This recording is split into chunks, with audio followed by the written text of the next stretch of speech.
Entonces vamos en clase, cada tema es una clase de biología, pero no es que queremos, sino cómo explicar la fisiopatología.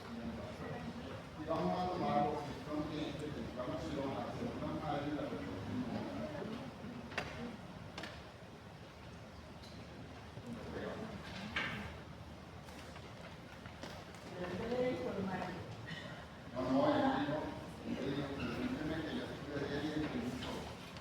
Bueno, yo les había dicho que nosotros tenemos microambientes normales, que son microambientes, que son proteínas y células control. Pero el tumor tiene la característica que una vez que él establece que él tiene que crecer de manera autónoma, todo lo que le rodea tiene que responder a eso. Y entonces se hace su propio microambiente, sus células que produzcan algo, las proteínas que eso sea lo que necesita. Y entonces esas células tienen que ir a unos lugares específicos, ¿verdad?, donde la célula reconoce que puede crecer. Y saben una cosa, hace unos 20 años se descubrió ya con datos la presencia de pre-nichos. Pre-nicho es que no ha llegado la célula, pero ya está ahí. Está preparada acá. ¿Y cómo se preparará un pre-nicho? Si yo tengo un tumor aquí, ¿cómo se prepara un pre-nicho en pulmón? Un ambiente correcto para que pueda crecer. Pero ¿cómo es eso? ¿Cómo el pulmón va a generar un pre-nicho si no ha llegado una célula tumoral? ¿Qué se te ocurre a ti? Debe haber alguna señal de aquí a acá para que se prepare ese nicho. ¿Está claro?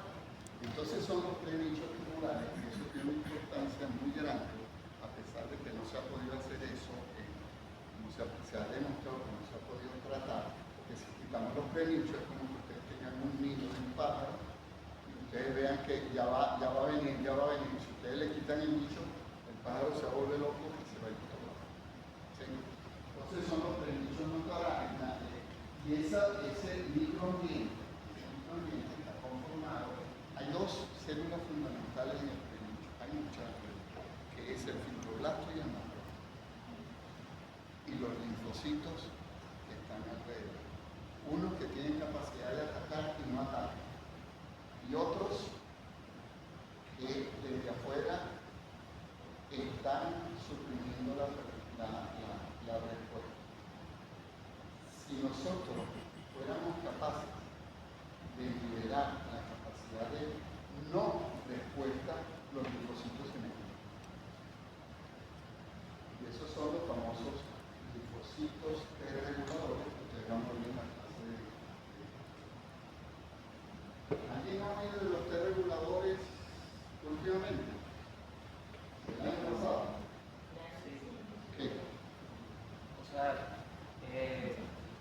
bueno, entre los son una familia de linfocitos T que tienen el factor FOXP4 y que además están regulando... ¿Qué pasó el año pasado con la gente que descubrió eso? Premio Nobel de Medicina. Premio Nobel de Medicina. Fue el año pasado. No le creían a un japonés y después otros investigadores se metieron y descubrieron eso. Y esa es una de las bases para posiblemente curar el cáncer. Entonces, para que ustedes vean lo que es el microambiente. Es bien conocido, este cuento, que si yo tengo una célula normal en un tejido y tengo un tejido inflamatorio, por ejemplo, una infección por BPA, es una infección crónica, y con infección crónica está haciendo que las células inflamatorias aquí continuamente estén produciendo, secretando señales proinflamatorias. Eso es como que a uno lo tengan con electricidad continuamente aquí. Y en el caso de la célula, estas señales pueden hacer que pase todo el proceso de iniciación, transformación y ya lo que es una célula tumoral. Es por eso que hay una clara asociación con enfermedad inflamatoria y algunas de esas, por ejemplo, hepatitis B. Si nosotros vacunáramos a toda la población de la hepatitis B, el cáncer hepático se eliminaba.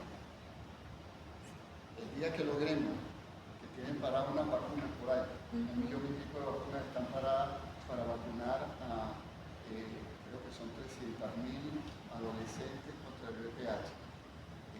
Esas personas tienen un 90% de probabilidad de tener cáncer de cerebro. ¿Por qué? Porque estamos eliminando lo que sería la infección crónica. Lo mismo que cuando se ve el helicobacter pylori. Entonces hay una clara asociación con inflamación crónica. Algo que no se creía, se sabía que tenía que existir, pero quizás fue hace unos 15 años, que se descubrieron por primera vez las células madre tumorales y el sitio para ubicarlas, el mejor sitio era el sistema hematológico, y se descubrieron por primera vez las células madre tumorales de leucemia, del tipo de leucemia. Y entonces está en esa búsqueda, porque esa célula tumoral, ustedes saben que es la célula normal. La célula normal es primitiva, llega, hace copia. Si ella no hace copia, ella genera otro tipo de células, se diferencia. Pero nosotros tenemos células en el cuerpo que hacen esto: autorrenovación y diferenciación. Eso es lo que se hace normalmente. Por eso es que nosotros podemos tener en un frasquito células madre embrionarias, células madre embrionarias, le ponemos un factor y esas células se multiplican por millones, pero no se diferencian. Si le quitamos el factor, ellas se diferencian. ¿Sí? Vean eso. Ahora, ¿qué pasa en el lado tumoral? Bueno, en el lado tumoral, la célula tiene la capacidad de autorrenovación, porque ella se mantiene primitiva. Y esa célula prolifera, produce el tumor y no se diferencia.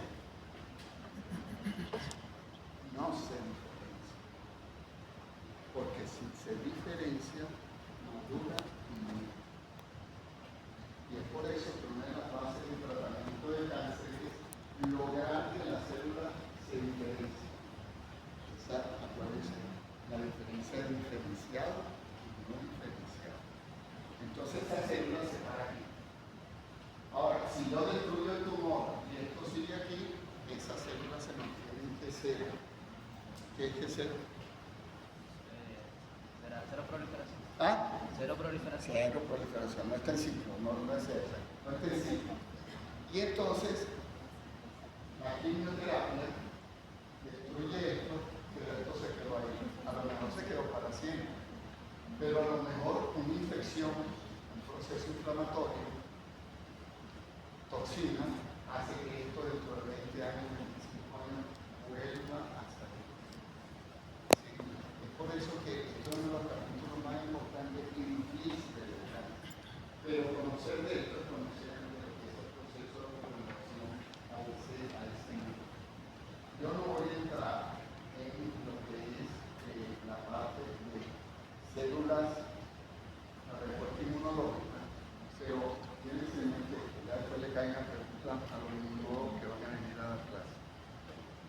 Yo tengo células que atacan y células que no atacan, pero las tengo ahí. Cuando uno ve un tumor, uno puede identificar alrededor del tumor células que si uno es capaz de sacarlas, en el frasquito destruyen el tumor, y hay otras que no destruyen.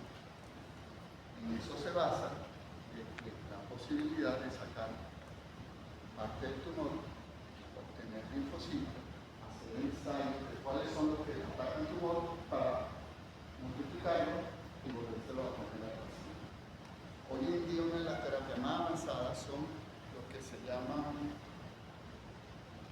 CAR T-cells, células T que tienen antígenos médicos para atacar. Y eso es basándose en eso. Yo tengo un tumor, saco el linfocito de la sangre del paciente, los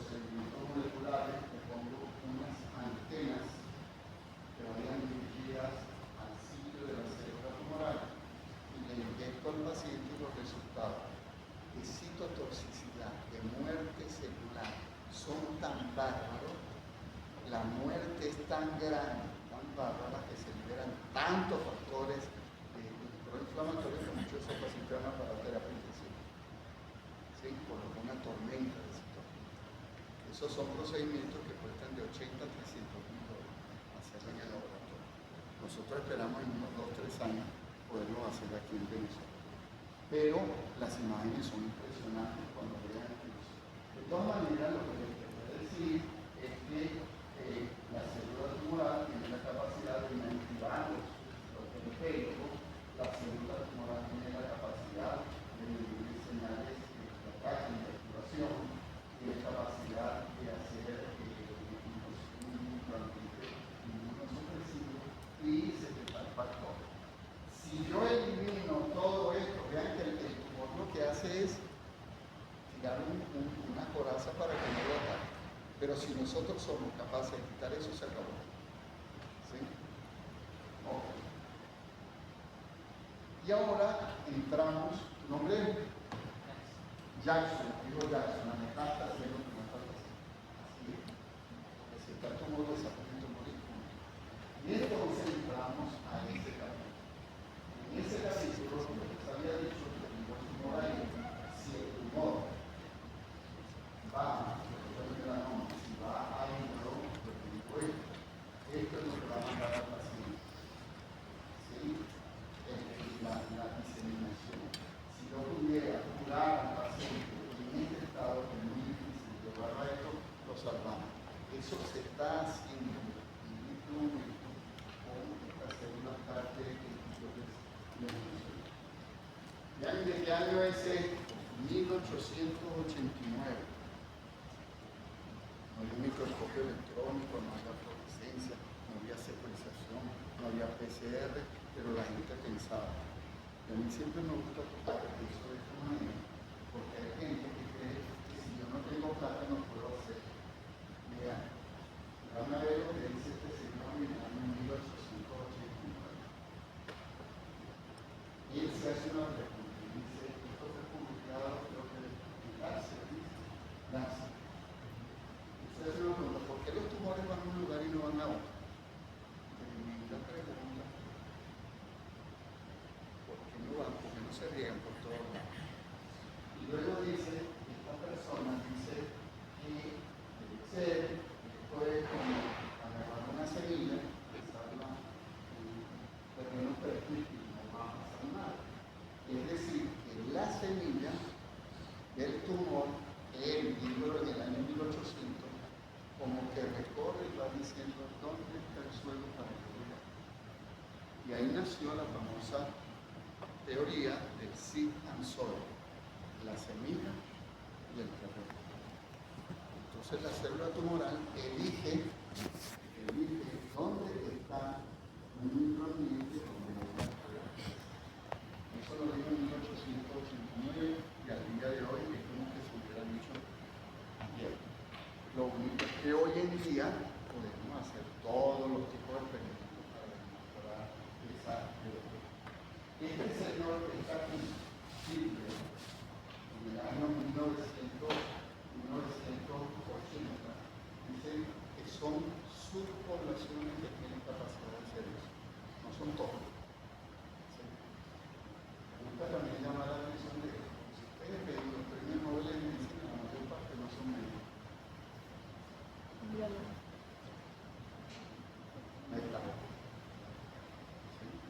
Y uno de los padres de la metástasis, quizás el padre de los 1900, es este señor que no era médico, fue el que más aportó de la metástasis.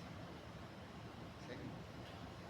Entonces, bueno, con eso se conoció y hoy en día se sabe que una célula rara, un tumor que está aquí adentro en el tejido, para salirse de ahí, tiene que crecer, tiene que haber mutaciones, y las células que tienen capacidad invasiva tienen que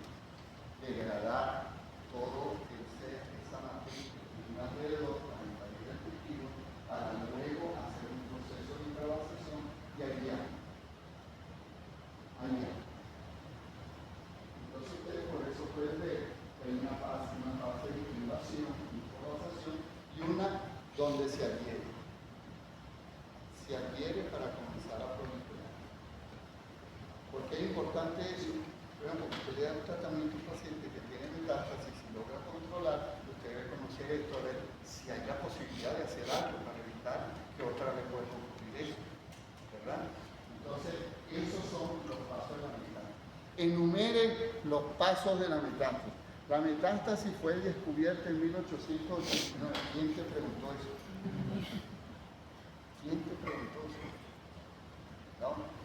Entonces, bueno, esos son los pasos de la metástasis que nosotros debemos conocer. Ahora es el tumor primario, se vasculariza, circula, se adhiere, prolifera, hace el proceso de extravasación y ahí crece. Pero vean que es uno de los procesos más ineficientes biológicamente que hay, porque solamente el 0.01% tiene la capacidad de invadir. Imagínense la potencia que tienen que salir millones de células para que sean poquitas las personas. Porque no todas tienen la capacidad de producir. ¿Sí? Y esas son células, acuérdense que esas células también son sometidas a un medio que es la circulación sanguínea, donde ellas no están. Aquí les dejo algo.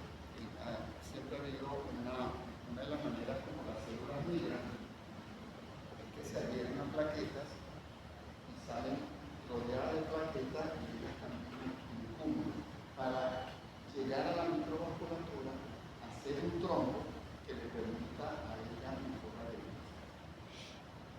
Ahorita, hace un mes, sale algo que se viene hablando de hace muchos años.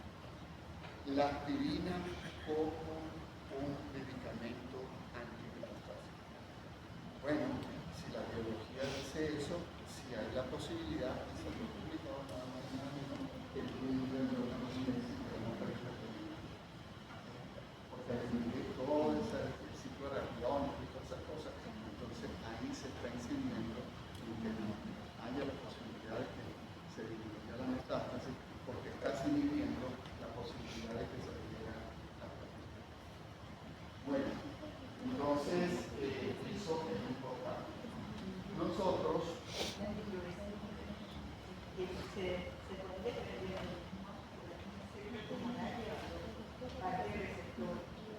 pueden ver lo que dice su libro. Es importante que van a oír hablar de exosomas, de microvesículas y todo. Desafortunadamente van a oír hablar más de los médicos que están usando los exosomas y los exosomas para reproducir. ¿Sí? Eso tiene un basamento. Los exosomas, a lo mejor eso va a ser un premio Nobel de Medicina, porque es un mecanismo de señalización. La célula, para comunicarse con otra célula, emite un pedacito de membrana. Y ese pedacito de membrana lleva ácido nucleico, lleva citoquina y le transmite la señal. ¿Sí? Y esa es una de las maneras como también la célula tumoral transmite señal. Bueno, esto es, en nuestro laboratorio a veces nos interesan esos dos planos, tanto la parte biológica de hematopoiesis como esto. Y con todo ese conocimiento, bueno, vean, estos ratoncitos que uno la anestesia, aquí tiene células tumorales, saca el poro del vaso, inyecta y ya uno sabe. A los 7 días tiene que estar en vida. A los 21 días tiene que estar en vida. ¿Cómo lo sabe uno? Porque ya años, que hace muchos años la gente lo dice. Y entonces ustedes pueden ver eso que inyectamos aquí. Ahora, esto es una metástasis hepática. Esto es un ratoncito ya moribundo. Eso ocurre a qué pasa. Es un modelo muy artificioso porque inyectan en el vaso, por la clínica va directo, se va directo, ¿no? A hacer lo que necesita. Tiene una metástasis tumoral, pero no quisiera que ese ratoncito o ese paciente con esta metástasis con el cerebro. Esa es base del cáncer. Bueno, en eso se invierten miles y miles de millones de dólares. Y entonces, vean esto. Este es un modelo, estos son datos muy publicados. Este es un modelo, nosotros sabemos cuál es la molécula de adhesión más importante que usa la célula del melanoma de ratón para la inicio. ¿Por qué será importante eso, compañero? Si tú sabes una molécula más importante que usa una célula tumoral para la inicio del cáncer, ¿qué importancia tiene saber eso? ¿Alá? ¿De qué manera? Y luego, ¿sabes qué hace? ¿Cómo le haría el tratamiento? Ok, por ahí va la cosa, ¿no? Ok, esa es la pensar. Si yo conozco eso y yo bloqueo, no debe pasar, la célula debe pasar así. Y no hay metástasis. Es un modelo artificioso porque en el paciente nosotros no estamos haciendo, el paciente se apareció publicado. ¿Sí? No sabemos cuál es la molécula, pero en este sí lo hay. Entonces vean, en esta formación, vean todos esos días documentados. Si uno antes de inyectarle en el brazo pone esta, bloquea el transferino. Si uno la bloquea, tiene la célula tumoral, le pone unos anticuerpos, la bloquea, pone unos anticuerpos media hora, listo. Y ahora se inyecta, la célula va a circular por aquí y vean lo que pasa. Entonces, uno puede, ¡ay, nos curaron el cáncer! Son modelos artificiosos. Yo tengo el ratoncito ahí, yo soy el que le estoy poniendo, no es el paciente. ¿Sí? No es el paciente lo que nosotros estamos viendo es todas las posibilidades que hay, así como hay esa, allá por el equipo. Bueno, ¿tiene alguna pregunta de gracias? Yo tengo una pregunta sobre la base de todo lo que viene con el ¿por qué no existe una vacuna?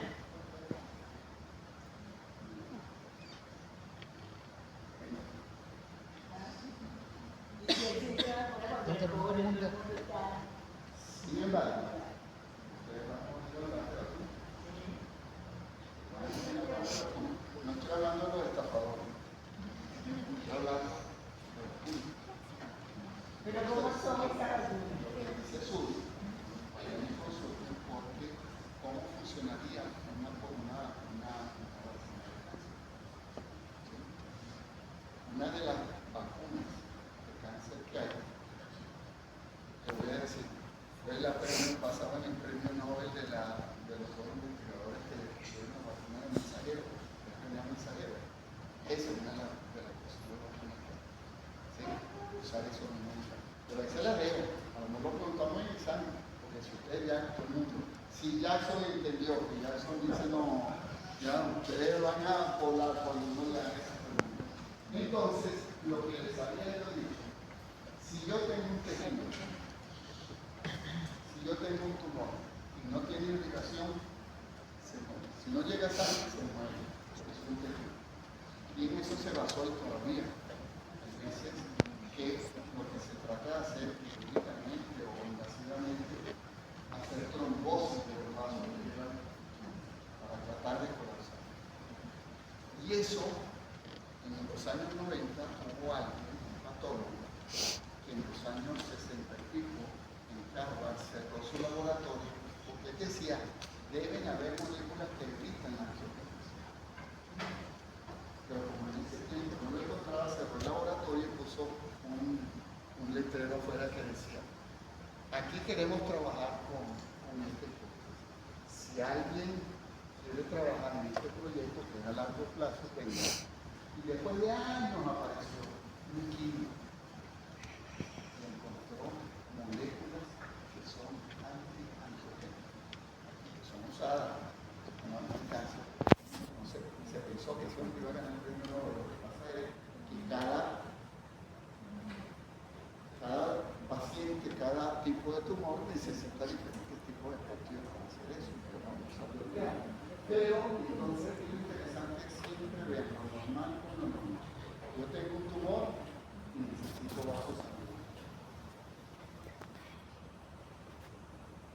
yo necesito regenerar un tejido, un hígado, normalmente, piel, es lo mismo. Si yo no tengo irrigación, se muere. Vean la diferencia. ¿Sí?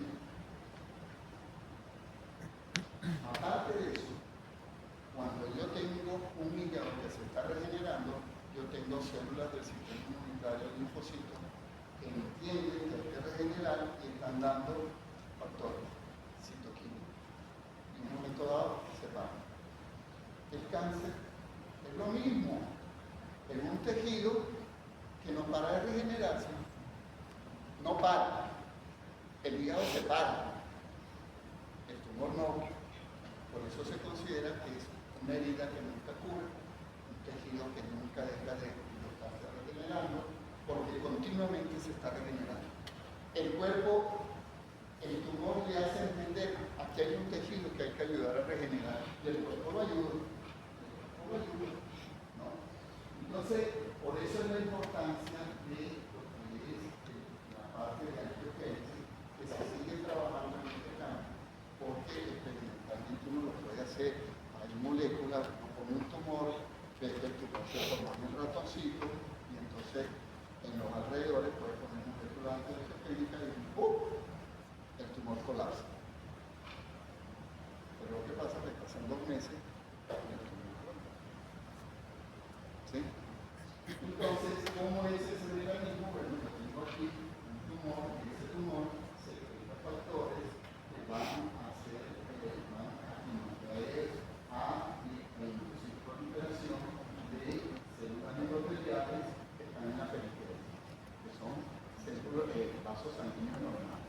Y esas células comienzan a proliferar, hacen explosión, comienzan a migrar hasta llegar a nutrir al tumor. Y ahí comenzó el tumor. Y por ahí se va a meter el tumor luego para regresar y meterse para acá y hacer metástasis. Y esos son vasos sanguíneos. Por eso se ha encontrado evidencia en melanoma, en otros tumores, que el tumor también puede hacer con sus células migrar como si fueran un vaso sanguíneo y se establece una comunicación, pero son células tumorales, no son células endoteliales.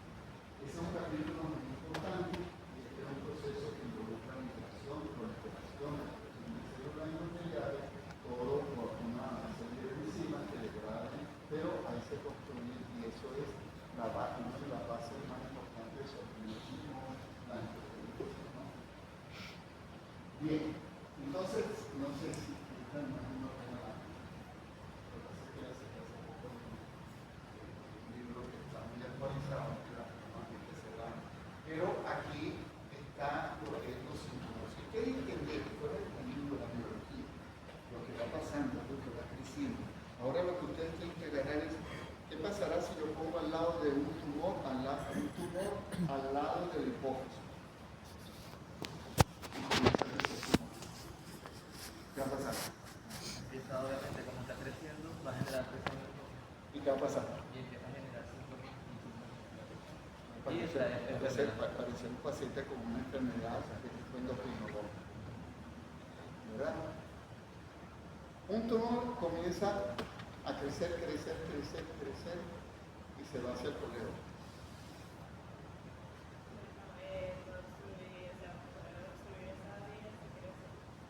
¿Y qué va a pasar? ¿Cómo va a venir el paciente?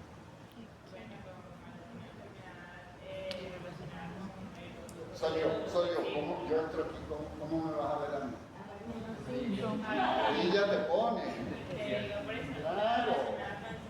Sí. Y eso es así. Y si yo agarro que ahora tengo un tumor y lo pago al lado de la red, ¿cómo va a ir? Pero siempre viene a la clínica, ojo, porque hoy en día, teóricamente es más fácil, si yo nunca he entendido lo que es el cáncer, es más fácil, hágase una resonancia, no le preguntar al paciente si vale 500 dólares, hágase un CT PET, que con eso se ve todo, $3,000. Tú le preguntas al paciente, tú no tienes mente para primero pensar qué vale la pena hacer. A lo mejor con un ultrasonido se acabó el cuento, ¿verdad? Pero hay toda una serie de síntomas, ¿verdad? Que vean, uno de los más importantes importantes, que se dice la fatiga en un 70-80%, fundamentalmente asociado con el tienen quimioterapia, el dolor va de 40-70%, todo es por un efecto de tipo mecánico, náusea, si el paciente está recibiendo quimioterapia, disnea, si hay un proceso de compresión de algo sobre el bronquio, sobre el bronquio, ¿no? Entonces, son características que vienen, pero fundamentalmente, siempre ustedes van a decir, ¿usted era así de flaco? No. ¿Cuánto pesaba usted hace un mes? Ahora, pesaba 85. ¿Cuánto pesa? 75. ¿Usted está comiendo? Sí, que no sé por qué. ¿Cómo? Siento con fatiga, ciertas características como si tiene ictericia, no es que todos los pacientes tienen ictericia en la mañana, pero la química, ¿no? Y entonces ustedes ven que esa química, esa fisiopatología, ¿por qué se va a producir cada una de esas enfermedades? Ustedes ven un tumor que crece, tiene un efecto de tipo físico-mecánico, y lo que esté al lado, si ustedes ponen a un tumor creciendo por fuera de la luz del colon, eso va a comprimir, y ya saben que el paciente tiene problemas de defecación, o ese tumor puede lesionar una úlcera y el paciente empieza a sangrar. ¿Está claro? Luego tenemos unos tumores, que son un tipo de tumores que hay que tener. Esta mañana está por ahí en el evento, que alguien me preguntaba sobre el insulinoma. ¿Cómo yo hablo de insulinoma? ¿Tú? ¿Quién ha oído hablar de insulinoma? Pero ¿qué te parece a ti? Ese era un insulinoma. ¿Qué será? ¿Qué será? Tumor en la... ¿Cómo tiene que ser insulina? ¿Qué? Debe ser un tumor, yo no sé nada de eso, pero debe ser un tumor benigno porque tiene oma y que debe producir insulina. ¿Y el paciente con qué va a venir? Con una hipoglucemia en el carrizo. ¿Sí? Como que se le fue la dosis y el paciente se va a ir, ¿verdad? Y entonces el punto ahí es todo el proceso que hemos visto de la biología, el punto es localizar. Localizar dónde está ese tumor. Si yo tengo un tumor en la hipófisis y el paciente tiene trastornos de, qué sé yo, esteroides, tipo Cushing o cosas de esas, bueno, ustedes saben, son tumores que a lo mejor sacándolos se acabó el punto. ¿Sí? Y una de las cuestiones que ustedes tienen, no es lo mismo alimentar a 100 células que a 1 millón de células. 1 millón de células, todo lo que se está comiendo se lo están comiendo esas células. Entonces, ustedes ven que de acuerdo a la química va adaptado, de acuerdo a la localización, un poquito la creación de los tejidos donde se encuentran, ¿verdad?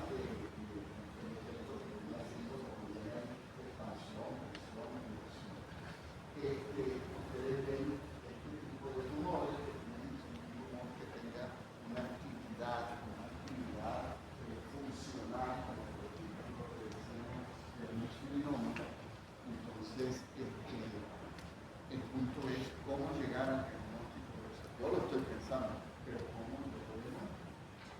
¿Sí? Y para eso hay una serie de exámenes para la catexa, que bueno, el típico paciente que viene aquí, a veces, ahora con tanta tecnología, el problema es otro. Que nosotros vamos a ver a partir de lo que estamos aquí. Y le hacemos un CIP para detectar. Si nosotros no se lo hacemos, porque nosotros decimos que no lo que está encima, jamás nos vamos a saber nosotros de qué tenemos que ir. Pero con ese sistema de detección yo puedo llegar a detectar. Voy hoy en día por ahí hay una empresa europea, no sé si es noruega, que acaba de publicar un trabajo en una revista muy importante, donde ellos con sangre están detectando fragmentos de ADN en los cuales pueden secuenciar y detectar hasta 50 tumores, tipos de tumores, que el paciente puede tener con una sensibilidad de hasta el 80%. ¿Saben lo que es? Que a mí me saquen la sangre y me digan, caballero, que tienen por ahí unas células tumorales que descienden a algún lado. ¿Por qué? Porque me encontraron el ADN. ¿Está bien? Entonces, esos síndromes paraneoplastos, como se han mirado mucho, cada uno se explica por sí solo dentro de los planos.